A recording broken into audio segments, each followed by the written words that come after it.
അങ്ങനെ ഒരു സാധനം ഉണ്ടോ? അതായത് ഇപ്പോൾ നമ്മൾ സിനിമയിൽ നമുക്ക് ഇഷ്ടമില്ലാത്ത കാര്യങ്ങൾ പറഞ്ഞു കഴിഞ്ഞാൽ ഓഫേഴ്സ് കിട്ടില്ല. അത് പൊതുവെ അന്നും ഇന്നും പറഞ്ഞുകൊണ്ടിരിക്കുന്ന ഒന്നാണ്. അതായത് നമുക്ക് പറയാനുള്ള കാര്യങ്ങൾ പറഞ്ഞു കഴിഞ്ഞാൽ ഓഫേഴ്സ് കിട്ടില്ല. ഇപ്പം ഞാനൊരു ഓഫീസ് ഒരു കമ്പനി നടത്താൻ വിചാരിക്കും. എനിക്ക് ഇഷ്ടമില്ലാത്ത ഒരു അഭിപ്രായം പറഞ്ഞ ഒരാളിനെ ഞാൻ എൻ്റെ സ്റ്റാഫായിട്ട് എടുക്കും? ഞാൻ എടുക്കില്ല. എനിക്ക് ഇഷ്ടപ്പെടാത്ത അഭിപ്രായമല്ലേ പറഞ്ഞത്, അത് വേണ്ട, അവള് വേണ്ട, വേറെ ആരെങ്കിലും എടുത്താൽ മതി. എന്നെ സുഖിപ്പിച്ച് നല്ല രീതിയിൽ സംസാരിക്കുന്ന ഒരാളെ കണ്ടു കഴിഞ്ഞാൽ അവരെ ഇത് എല്ലായിടത്തും നടക്കുന്ന ഒരു സാധനമാണത്. അത് ഈ സിനിമയിൽ നിന്ന് മാത്രമല്ല, എവിടെയാണെങ്കിലും അത് തന്നെയാണ് സംഭവിക്കുന്നത്. അവിടെ നമ്മൾ പഠിക്കേണ്ട ഒരുപാട് കാര്യങ്ങളുണ്ട്. അത് കുറേ പ്രായം ഇങ്ങനെ ഓരോ ഘട്ടം കഴിയുമ്പോഴാണ് നമ്മൾ ഓരോന്നിനും മനസ്സിലാക്കുക. തിളച്ചു നിൽക്കുന്ന പ്രായമാണ് ഈ 18 വയസ്സ് തുടങ്ങിയിട്ട് ഒരു 20-25 എല്ലാം ചെയ്യുന്നത്. നമുക്ക് ഒന്നിനെ കുറിച്ച് നമ്മൾ ബോധമില്ല. അത് നമ്മുടെ അറിവില്ലായ്മയാണ് കുറച്ചുകൂടെ ഇത് ചെയ്യുന്നത്. കുറച്ച് കഴിയുമ്പോഴാണ് മനസ്സിലാക്കുന്ന കുറെ കാര്യങ്ങളുണ്ട്. അപ്പൊ നമ്മൾ ആലോചിക്കും എന്ത് കാര്യം ഉണ്ടായിരുന്നു അന്നത്തെ കിടന്ന് പറഞ്ഞ് കിട്ടാനുള്ള നല്ല അവസരങ്ങളും കൂടെ കളഞ്ഞ് അങ്ങനെ പറഞ്ഞിട്ട് ഇപ്പൊ വല്ല റിഗ്രറ്റ് ചെയ്യുന്നുണ്ടോ? ഒരുപാട് കാര്യങ്ങൾ എനിക്ക് തന്നെ തോന്നിയിട്ടുണ്ടായിരുന്നു എന്ത് കാര്യം ഉണ്ടായിരുന്നു. ഞാൻ പലർക്കും വേണ്ടി സംസാരിച്ചിട്ടുള്ള ഒരു വ്യക്തിയും കൂടെ ആയിരുന്നു ഞാൻ പല കാര്യങ്ങളിൽ. ഓക്കെ, ലാസ്റ്റ് ആ വ്യക്തികളിൽ നിന്ന് തന്നെ എനിക്കിട്ട് നല്ല പണി തന്നു. അപ്പൊ ഞാൻ ആരായി എന്നുള്ളതാണ്. അതായത് അവിടെയും ശത്രുത ഇവിടെയും ശത്രുത, കിട്ടാനുണ്ടായിരുന്ന കുറെ കാര്യങ്ങളിട്ട് പോവുകയും ചെയ്തു. അങ്ങനെയൊക്കെ തന്നെയാണ് ഞാൻ സിനിമയിൽ ഒന്നും അല്ലാതെ മാറേണ്ടി വന്നത്. അഭിപ്രായം പറഞ്ഞിട്ട് നല്ല നല്ല സിനിമകൾ വരേണ്ടതായിരുന്നു. പലർക്കും ഇഷ്ടമില്ലാത്തവർക്ക് സപ്പോർട്ട് വന്നിട്ട് ഞാൻ നിന്ന് സംസാരിച്ചിട്ട് ലാസ്റ്റ് എനിക്കും ഇതില്ലാതായി. പക്ഷെ ഈ സപ്പോർട്ട് ചെയ്ത ആൾക്കാരുടെ അടുത്തൊന്നും നല്ല രീതിയിലുള്ള പണി കിട്ടി. ആണല്ലേ? ഇപ്പോഴാണെങ്കിൽ അങ്ങനെ പറയൂ? ചത്താലും ഞാൻ പറയില്ല.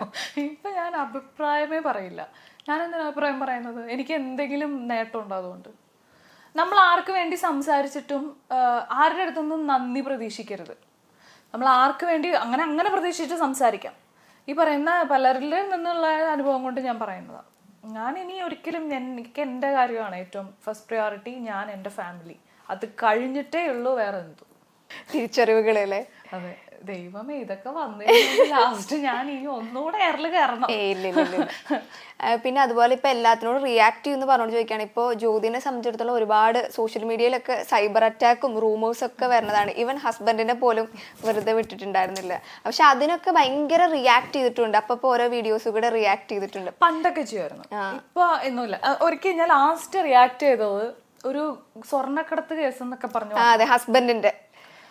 എൻ്റെ ദൈവമേ, എനിക്ക് ഒരു റിക്വസ്റ്റ് ഉള്ളതാണ്. ഈ സോഷ്യൽ മീഡിയ എന്ന് പറയുന്നത് നല്ലതിനും പൊട്ടയ്ക്കാണ്. പക്ഷെ ഒരു കാര്യം പോസ്റ്റ് ചെയ്യണതിന് മുമ്പ് ഒന്ന് റീചെക്ക് ചെയ്യാം, അത് സത്യമാണോ അല്ലയോ എന്നുള്ളൊരു സാധനം. ഞങ്ങൾക്ക് അന്നൊരു വീക്കെൻഡ് ആയിരുന്നു.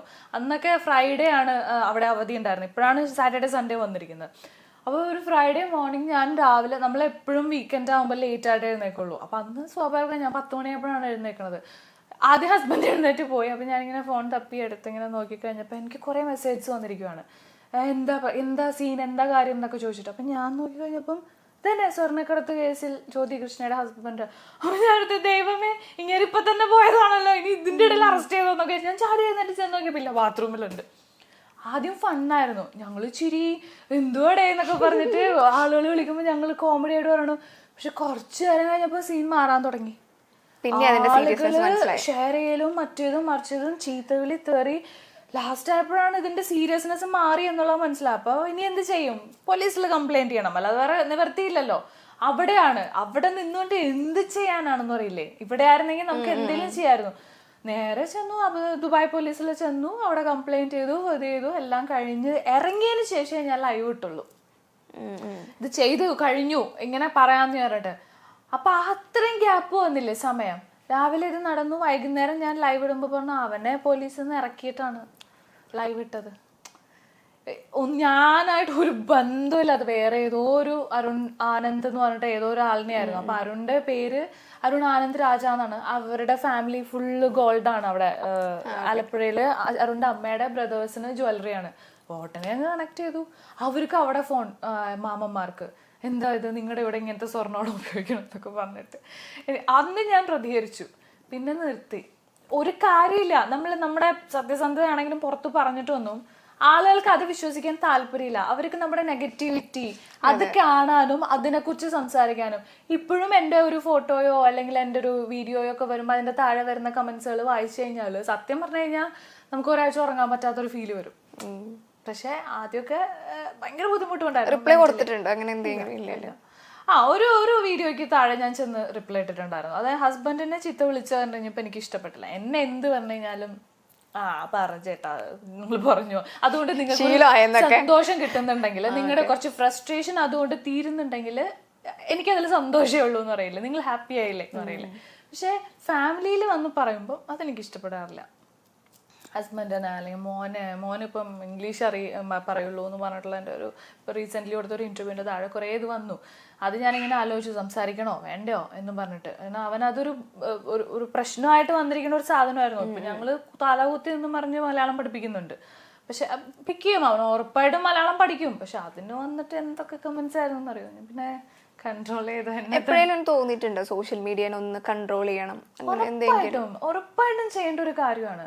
എത്ര പേരുടെ ലൈഫിലാണ് ആവശ്യമില്ലാതെ കയറിയിട്ട് ഈ പറയുന്ന, എത്ര പേർക്ക് മെന്റലി ബുദ്ധിമുട്ടുണ്ടാക്കുന്നുണ്ട് സോഷ്യൽ മീഡിയ എന്ന് പറയുന്നത്.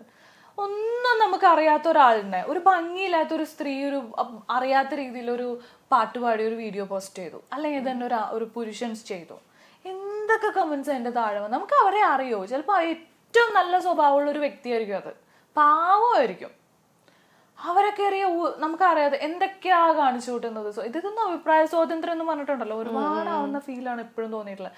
ഒന്നെങ്കിൽ നമുക്ക് നമ്മുടെ ഒരു സ്റ്റാൻഡേർഡ് കീപ്പ് ചെയ്തൂടെ എന്ന് വെച്ചാൽ നമ്മൾ ഇടുന്ന കമന്റ് അനുസരിച്ച്. ഒരുപാട് ആക്ടേഴ്സ് ഒക്കെ ഇപ്പോ ഈ പോസ്റ്റ് ഇട്ടിട്ട് കമന്റ് സെക്ഷൻ ഓഫ് ആക്കി വെക്കും. നല്ല കാര്യമാണ്, പേടിച്ചിട്ടാണ്. ഞാൻ അങ്ങനെ ചെയ്യുന്നുണ്ട് ഇടയ്ക്ക്. എനിക്ക് തോന്നുന്നു സുരേഷ് ഏട്ടൻ ജയിച്ച സമയത്ത് ഒരു ഫോട്ടോയുടെ ഇത് ഓഫ് ആക്കി. അതെന്താ ഓഫ് ആക്കി വെച്ച്? എന്താന്ന് വെച്ച് കഴിഞ്ഞാൽ സുരേഷ് ഏട്ടനോടല്ല ആളുകൾക്ക് ദേഷ്യം, സുരേഷ് ഏട്ടൻ നിന്ന് പ്രവർത്തിക്കുന്ന പാർട്ടിയോടാണ് ദേഷ്യം. ആ പാർട്ടിക്ക് എതിരായിട്ട് വന്നിട്ടുള്ള വർത്താനങ്ങളായിരിക്കും അതിന്റെ താഴെ ഉണ്ടാവുക. ഞാൻ എന്തിനാ എന്റെ പേജിൽ അത് അലൗ ചെയ്യുന്നത്? ആ ടൈമിൽ എനിക്ക് തോന്നുന്നു ഒരുവിധം ആക്ടേഴ്സ് ഒക്കെ പോസ്റ്റ് ചെയ്തിട്ടുണ്ടായിരുന്നു. അപ്പോൾ നവ്യ ചേച്ചി അതുപോലെ അങ്ങനെ. അപ്പോൾ എല്ലാരും ഫോട്ടോ എടുത്തിട്ട് ഇവരൊക്കെ സംഘികളാണല്ലേ എന്ന് മനസ്സിലാക്കിയിട്ട്. ഞാൻ ഇതുവരെ വോട്ട് ചെയ്തിട്ടില്ല. ശരിക്കും ഇതുവരെ ഞാൻ വോട്ട് ചെയ്തിട്ടില്ല. താല്പര്യം ഇല്ലാഞ്ഞിട്ടാണ്. ഒരു പാർട്ടിയിലും വിശ്വസിക്കുന്നില്ല. ഞാൻ പാർട്ടിയിൽ വിശ്വസിക്കുന്ന ആളല്ല. എനിക്ക് പാർട്ടി ഇല്ല ആക്ച്വലി. ഞാൻ വ്യക്തികളെ നോക്കിയിട്ട് ഇത് ചെയ്യുന്ന ആളാണ്. എനിക്ക് ഇത്തവണ വോട്ട് ചെയ്യണമെന്ന് ഭയങ്കര ആഗ്രഹം ഉണ്ടായിരുന്നു. പക്ഷെ തൃശ്ശൂരായതുകൊണ്ട് ഞാൻ വന്ന് സുരേഷ് ചേട്ടന് വോട്ട് ചെയ്യണമെന്ന് ഉറപ്പായിട്ടും വിചാരിച്ചു. പക്ഷെ എനിക്ക് വരാൻ പറ്റിയില്ല, ഒരു പേഴ്സണൽ കാര്യം വന്നിട്ട് ഞാൻ അവിടെ ബ്ലോക്ക് ആയിപ്പോയി. അല്ലെങ്കിൽ ഞാൻ വന്ന് ഫസ്റ്റ് വോട്ട് സുരേഷ് ചേട്ടന് ചെയ്യുവാന്ന് വിചാരിച്ചാണ്. അപ്പം എൻ്റെ സംഖ്യയാണെന്ന് പറയുകയാണെങ്കിൽ പറയട്ടെ, എന്താ ഇപ്പോൾ കുഴപ്പം?